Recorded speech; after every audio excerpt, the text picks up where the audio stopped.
አክብሮታዊ ሰላምታችን በያላችሁበት ይድረስ የተከበራችሁ ውድ የጉራጌ ኒውስ ኔትወርክ ተከታታዮች የዕለቱን የጄኔን ዜናዎች አሁን ጀምሯል። ቆይታችሁ ከጄኔን ጋር እንድታደርጉ በአክብሮት እየጠየቅን ወደ ዕለቱን ዜና እናልፋለን። ቀዳሚውን ወንጀል የፈጸሙ ታጣቂዎች እያሉ ልብሱን ሰብስቦ በማቃጠል መፍትሄ ማምጣት እንደማይቻል ተገለጸ። በእንሲኖ ከተማና አካባቢው ለንጹሃን ዜጎች ሞት ምክንያት የሆኑ ታጣቂዎች የሚጠቀሙባቸው ልብሶች ሰብስቦ ማስወገድ ዘላቂ መፍትሄ ያመጣም ተብሏል። በህገ ወጥ መንገድ ሲለበሱና ወንጀል ሲሰራባቸው የነበሩ የሀገር መከላከያ ሰራዊት፣ የፌዴራል ፖሊስ፣ የልዩ ኃይል፣ የሚሊሻ፣ የማረሚያ ቤቶች የፖሊስ አልባሳት መያዛቸው የዞኑ ከፍተኛ የጸጥታ አመራሮች ገልጿል። እነዚህን ልብሶች ሲለብሱ የነበሩ በቤታቸው ደብቀው ያስቀመጡ የትኛውም አካል ግን አልተያዘም፣ ለህግም አልቀረበም። የታሰረ ሰው ሳይኖር ምንጩ ሳይታወቅና ምርመራ ሳይደረግ ማስረጃ ማቃጠል በራሱ ወንጀል ነው። እውነተኛ ሰላም የሚመጣው ልብሱን የለበሱትም ሆኖ ልብሱን አሳልፈው የሰጡት አመራሮች ለህዝብ ግልጽ በሆነ መንገድ ተጠያቂ ሊሆኑ እንደሚገባም ተጠቁሟል። በእንሲኖ ከተማ የተከናወነው የደንብ ልብስ የማቃጠል ትዕይንት ለህዝብ ሰላም የታሰበ ሳይሆን እውነተኛ ወንጀለኞችንና የመንግስት መዋቅር ውስጥ ያሉ ተባባሪዎችን ለመሸፈን የተደረገ የማስረጃ ማጥፊያ ድራማ ለመሆኑ ግልጽ ማሳያ ነው። ልብሱን ማን እንደለበሰውና ከየት እንደመጣ ለማወቅ የሚያስችል ማስረጃ አንዱ ልብሱ ነው። ምርመራ ለማድረግ ወንጀለኞችን ለመያዝም ጠቃሚ መንገድ ነው። ምርመራ ሳይጠናቀቅና ባለቤቱ ሳይታወቅ ልብሱን ማቃጠል ማለት ወንጀለኞችን በሳይንሳዊ መንገድ በምርመራ ለመለየት የሚያስችለውን ጠቃሚ መንገድ ሆን ብሎ መዝጋትና ማስረጃ ማጥፋት ነው። የመከላከያና የልዩ ኃይል ልብሶች በገበያ የሚገኙ ተራ ጨርቆች አይደሉም። በአካባቢው የሚንቀሳቀሱ ህገወጥ ታጣቂዎች እነዚህ ልብሶች ያገኟቸው ከመንግስት መጋዘን ወይም ከአመራሮች ጋር በመመሳጠር እንደሆነ ይገመታል። ልብሱን ቸኩሎ ማቃጠል ትክክለኛ የወንጀል ሰንሰለት እንዳይታወቅና ልብሱ ያቀረቡትን የመንግስት ባለስልጣናት እንዳይጋለጡ ለማድረግ የሚደረግ የተሳሳተና የተለየ መልእክት ያነገበ ነው። መነሻቸው ማረቆ ወረዳ ያደረጉ ታጣቂዎች እንሲኖ ከተማ በመግባት በተደጋጋሚ ጊዜ ንጹሃን እየገደሉ ይገኛሉ። እነዚህ ታጣቂዎች አብዛኞቹ ከመከላከያ ኃይል ከድቶ የመጡ ከፌዴራል ፖሊስ ከድቶ የመጡና ከክልሉ ልዩ ኃይል የከዱ መሆናቸው በስም ሳይቀር ጄኔን ባገኘው መረጃ መዘገቡ የሚታወስ ነው። ታጣቂዎችን የሚያግዙ የሚረዱ ባለስልጣን ሳይቀር በዝርዝር በስም ሜዲያችን ጠቅሶ ዘግቧል። ከዚህ ባለፈ የክልሉ አድማ ብተና አባላትና አንዳንድ አመራሮች ለታጣቂ ቡድኖቹ ከመሳሪያ እስከ ልብስ አሳልፈው እየሰጡና ከፍተኛ ቁርኝት እንዳላቸው ምንጮች ያስረዳሉ።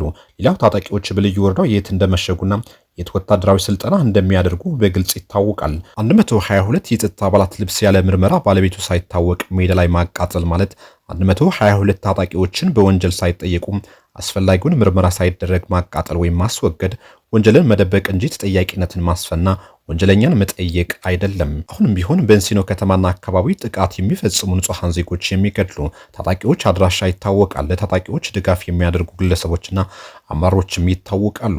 የክልሉ ብሎም የዞኑ አመራሮች የህዝቡን ሞት ማስቆም ከፈለጉ እርምጃ እንዲወስዱም ተጠይቋል።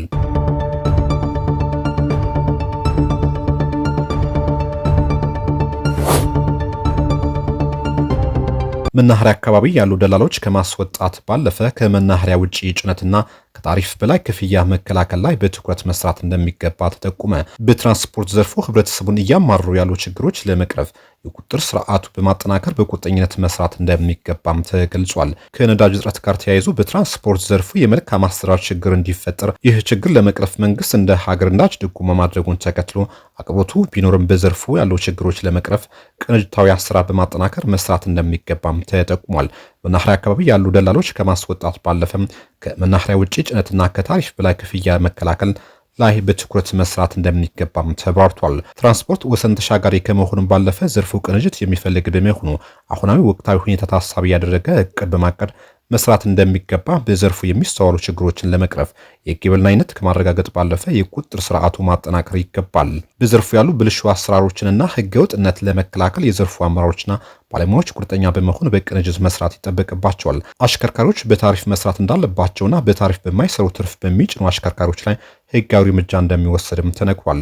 የትራንስፖርት ዘርፉ የመልካም አስተዳደር ችግር የሆነ መምጣቱ ይህን ችግር ለመቅረፍ ህብረተሰቡ ተባባሪ እንዲሆን ለህብረተሰቡ ግንዛቤ መስጠት እንደሚገባና ወቅታዊ ሁኔታ ተገን በማድረግ ህብረተሰቡን ያማሩ ያሉ ደላሎችና ህገወጦችን ለማስቆም በቅንጅት መስራት እንደሚገባም ተመላክቷል።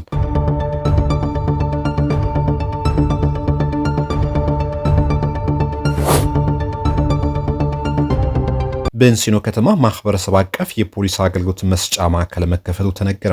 የአካባቢውን ነባራዊ የጸጥታ ችግር በመረዳት በእንሲኖ ከተማ አስተዳደር በ02 ቀበሌ መንደር 4 ቄራ አካባቢ ንዑስ ፖሊስ ጣቢያ በመክፈት ስራ መጀመሩን ተነግሯል። ጣቢያው በአካባቢ ሰላምና ወንጀል ለመከላከል በሰላምና ደህንነት ከማህበረሰብ ጋር በቅርበት ለመስራት ፋይዳው ከፍተኛ መሆኑን ተገልጿል። የምስራቅ ጉራጌ ዞን ሰላምና ጸጥታ መምሪያ ኃላፊ የሆኑት አቶ ተካለኝ ንጉሴ ጣቢያው መክፈት የከተማውና የአካባቢው ሰላም ከማጽናት አንጻር ያለው ፋይዳ ከፍተኛ መሆኑን ገልጸው አመራሩና የጸጥታ ኃይሉ በጋራ መስራት ካልቻለ አሁን ያለበት ሁኔታ መሻገር እንደሚቸግረውም ጠቁመዋል። ከማህበረሰቡ ጋር በጋራ የሚኖሩ የጥፋት ኃይሎች አሳልፎ ለህግ መስጠትና ታርመው እንዲወጡ በማድረግ ሰላማችን መጠበቅ አለብን ብለዋል። የጸጥታ ችግሩ ልማትን የሚያደናቅፍና የህዝቡን አብሮነት የሚሸረሽር በመሆኑ ወጣቶች ከጸጥታ ኃይል ጋር ተቀናጅተውና ተናበው መስራት እንዳለባቸው ማስገንዝበዋል። ከተማውን ለማልማት ለማሳደግ፣ ለመለወጥና ኢንቨስትመንት ለመሳብ ሰላም ማጽናት አስፈላጊ መሆኑና ህገወጥ የጦር መሳሪያ የታጠቁ አካላት ማስፈታት ዋነኛ ተግባር መሆኑን ተናግሯል። ማህበረሰቡ በተለያየ ችግር ምክንያት ተፈናቅሎ አካባቢው እንዳይለቅ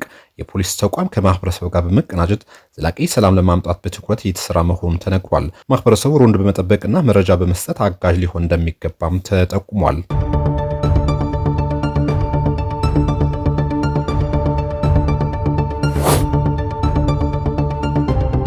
በእስር ላይ የሚገኙ ከአርቲስት ቴዎድሮስ ካሳሁን ጋር ቅርበት ያላቸው ሰዎች ቁጥር 7 መድረሱን ተሰማ። ከቴዲ አፍሮ ጋር የቅርብ የሥራ ግንኙነት ያላቸው ስማቸው እንዳይጠቀስ የጠየቁት የመረጃ ምንጮች እንደገለጹት የአርቲስቱ የቅርብ ጓደኛ አቶ ያሴንና አዲስ የሙዚቃ ስራዎቹ በዩቲዩብ መድረክ በማስታወቂያ እንዲታጀቡ አስፈላጊ ሂደቶችን ለማመቻቸት ጀምራ ከነበረው ወይዘሮ ማህሌት ሰለሞን ሌላ 2 የቴዲ አፍሮ ስቱዲዮ ጠባቂዎችም ታስረዋል። በተጨማሪም ከአርቲስቱ ድህረ ገጽ ጋር ተያይዞ ስራዎችን የሚሰራ አንድ ሰው እንዲሁም ሞምባሳ በተደረገው የሙዚቃ ኮንሰርት ላይ ተሳትፎ የነበራቸው ሌሎች 2 ሰዎችም በዚሁ ሰሞን መያዛቸው ዶች ቬለ ያነጋገራቸው ምንጮች አረጋግጧል። አዲስ አበባ ሲኤምሲ በሚባለው አካባቢ የሚገኘው የቴዲ አፍሮ ስቱዲዮ ጠባቂዎች ድርጊቱ በተፈጸመ ዕለት ሚያዝያ 15 ምሽት 3 ሰዓት ገደማ ስቱዲዮውን በዘረፉት አካላት ድብደባ እንደደረሰባቸውንም በድጋሚ አስረድቷል። በዚሁ ስፍራ ኤናቢ ያሏቸውን 2 ስቱዲዮዎች ምሯቸውን አስረድቷል። የጠቀሱት አካላት በገመድ 5ኛ ፎቅ ወደሚገኘው የአርቲስቱ ስቱዲዮ ለመግባት ሞክሮ ሳይሳካላቸው ሲቀር በበር ለመግባት ሲሉ በመከልከላቸው ደብድበዋቸውና በሩን ሰብረው በመግባት ከ2 ስቱዲዮዎች 2 ላፕቶፖች 4 ስፒከሮች እንዲሁም የተለያዩ መሳሪያዎችን ወስደዋል። የተሰባበሩ ነገሮችም አሉ። በአጠቃላይ ስቱዲዮውን ከጥቅም ውጭ አድርገውት ወጥተዋል ብለዋል። ከታሰሩት ውስጥ እስካሁን ፍርድ ቤት የቀረቡት 2 ማለትም አቶ ያሲንና ወይዘሮ ማህሌት ብቻ እንደሆኑ የተናገሩት የመረጃ ምንጩ በእነሱ ላይም ፖሊስ የ14 ቀን የጊዜ ቀጠሮ እንደጠየቀባቸው ለዶች ቬለ ያስረድተዋል። ስለታሰሩት እንዲሁም ፍርድ ቤት ቀርበው የ14 ቀን ጊዜ የተጠየቀባቸው ስለተባሉት ሰዎች ከፌዴራል ፖሊስ መረጃ ለማጣራት ዶች ቬለ ጥረት አድርጓል። በስልክ ያነጋገራቸውና የፌዴራል ፖሊስ የህዝብ ግንኙነት ኃላፊ ቀጀላ አብዲ ለጊዜው በፍርድ ቤት በተያዘ ጉዳይ ላይ መረጃ ለመስጠት እንደማይችሉም ተናግሯል። ኢትዮሪካ የተሰኘው በቅርቡ የወጣው የአርቲስት ቴዎድሮስ ካሳሁን ቴዲ አፍሮ የሙዚቃ አልበም በዓለም አቀፍ ደረጃ ከፍተኛ እይታ ያገኘ መሆኑን መረጃዎች ያመለክታል። እስካሁን ዳስጣል የተሰኘው ስራውን ብቻ ያገኘው እይታ ከ22 ሚሊዮን በላይ ደርሷል።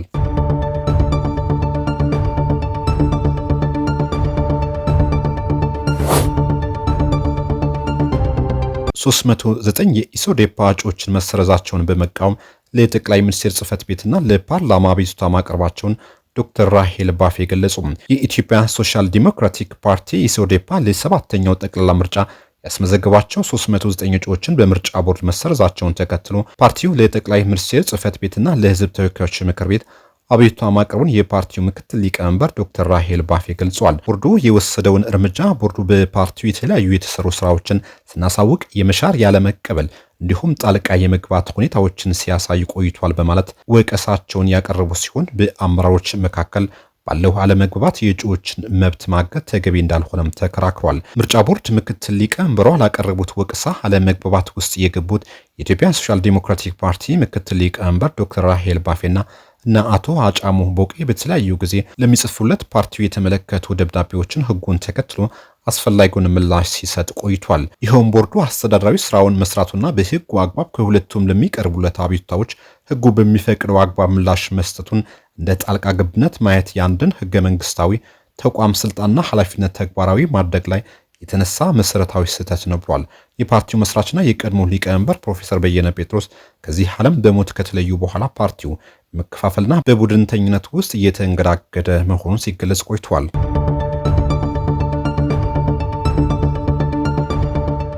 የተከበራችሁ የጄኔን ተከታታዮች ለሰዓቱ የነበሩን ዜናዎች እነዚህ ይመስሉ ነበር። ዜናዎቻችን ስለተከታተላችሁ እናመሰግናለን። መልካም ጊዜ